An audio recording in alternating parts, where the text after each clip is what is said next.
There are 500 million people in the world that lives with diabetes. Second fun fact is diabetes is not only caused by consuming too much sugar alone.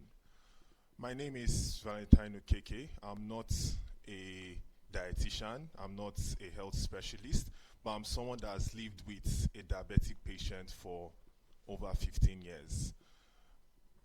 Today, I'll be talking about two lessons I've learned from a diabetic patient. 2023 April, this was after church. There was a workers' meeting going on, and I got a call from my mom. She was panicking. I've never heard her like that before. And apparently, for the first time in my adult years, my dad was experiencing an episode. So I rushed back home.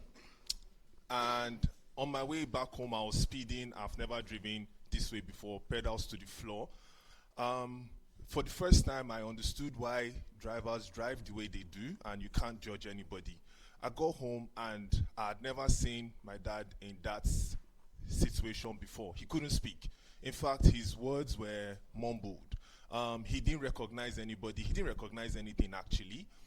You know, my mom all panicking, praying, and all of that. We had stayed there, let's say 5-10 minutes stop, and I said we needed to go to the hospital.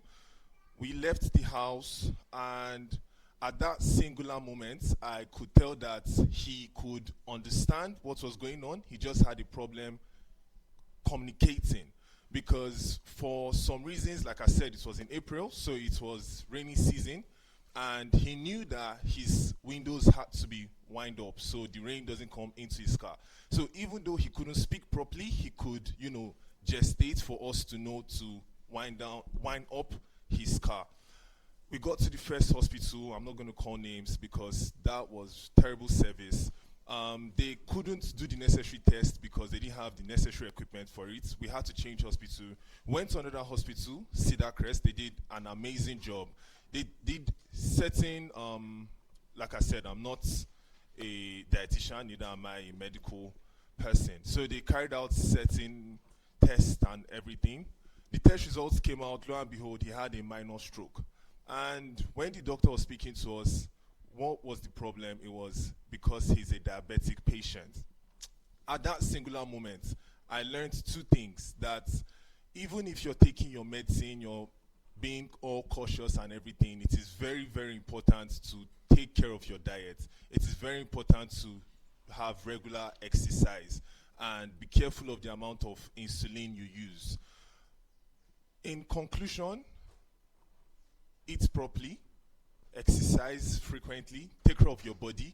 Don't let it get to that point where you have to spend so much money taking care of yourself in the hospital. Thank you for coming to my TED Talk. My name is Valentine Okeke. Nice to meet you all.